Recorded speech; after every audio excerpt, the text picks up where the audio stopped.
Hey everyone, it's Simon Rollings here from The Complete Presenter, and today we are talking about the most simple yet the most counterintuitive tip on how to get engagement in virtual meetings, presentations, training sessions, you name it. If it's virtual, this tip will help, and it is eye contact. So right now, I am not looking at you, as it were.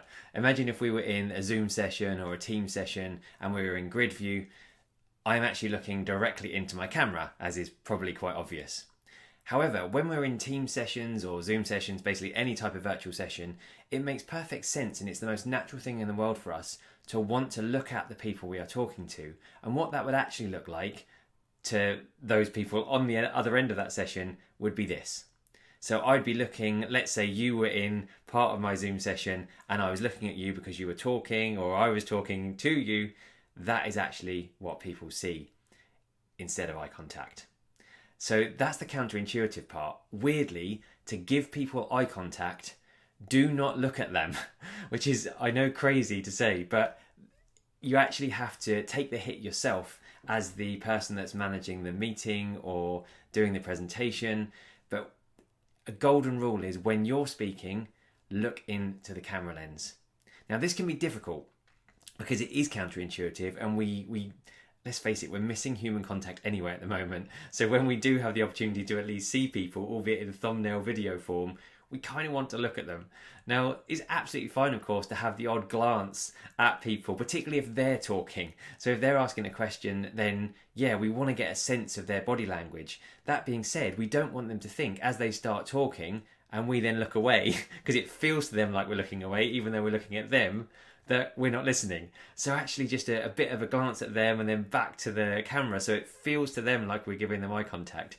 That is the key thing. So to help, a couple of little things.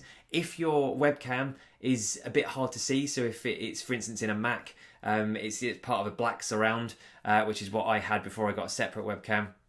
I actually cut out 2 little post-it notes with arrows pointing to the camera, so it would just remind me to start looking back into that camera lens rather than just be looking at the people on the screen. I also know colleagues that have put photos just behind their cameras of things that make them smile, so their family or their pets or anything like that. Again, just to remind them to A, look at their camera more often, and B, when they do, to remember to smile, because it does feel weird. We would much prefer, of course, to look at people.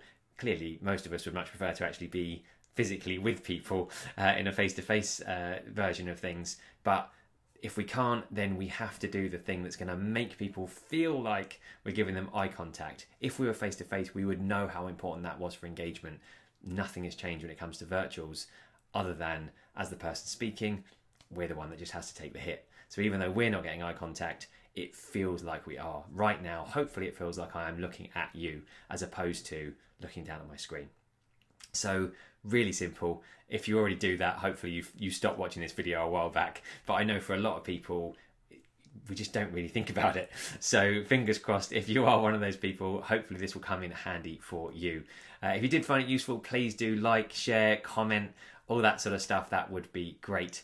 Other than that, I will look forward to seeing you next time. Cheers.